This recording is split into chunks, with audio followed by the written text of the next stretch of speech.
warahmatullahi wabarakatuh. Hai teman-teman, perkenalkan aku Irfan Hakim dari kelas Ekonomi Islam C5. Simak video ini baik-baik ya. Ada apa dengan dunia di tahun 2020? BMKG, para pakar, dan media menyebutkan bumi dalam keadaan krisis iklim. 2050, bumi akan memanas di titik yang tidak bisa diperbaiki. Lalu, bagaimana nasib ini? Indonesia sejatinya adalah paru-paru dunia. Hutan kita menjadi penghasil oksigen terbesar kedua di dunia. Tetapi lingkungan kita sekarang banyak yang sudah tercemar karena berbagai aktivitas manusia.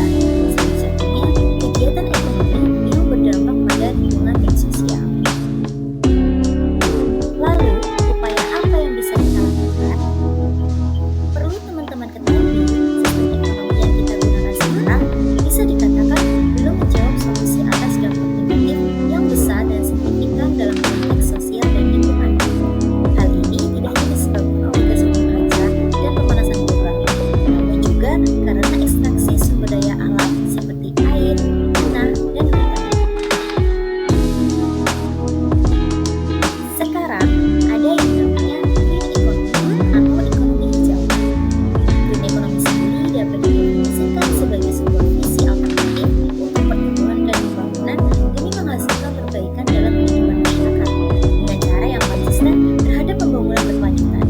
Green economy ini penting untuk mendorong ekonomi menjadi lebih berkelanjutan dan rendah karbon serta memastikan bahwa aset alam terus menyediakan sumber daya dan jasa lingkungan untuk kesejahteraan yang berkelanjutan. Untuk Indonesia sendiri, potensi green economy pun sangat luas dengan dampak ke berbagai sektor ekonomi termasuk penerimaan negara.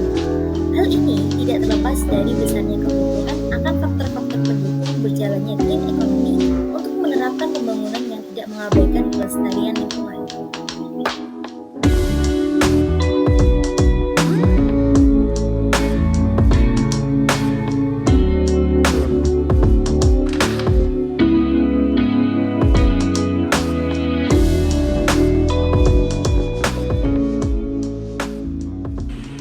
Sejatinya, kita semua bertanggung jawab atas lingkungan yang kita tinggali.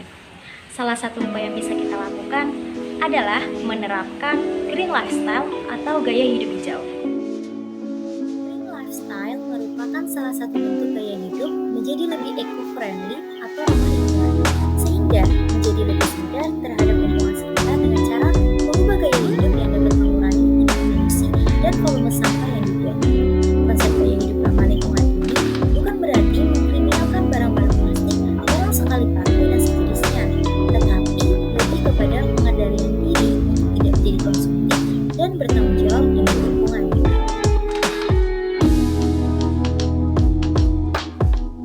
Berjalan kaki memiliki banyak manfaat bagi tubuh dan kesehatan. Berjalan kaki juga berperan penting mengurangi polusi udara, emisi karbon, dan bahkan mengurangi resiko kecelakaan lalu lintas. Bertanggung jawab atas sampah yang kita hasilkan dengan membuangnya ke tempat sampah yang sudah disediakan.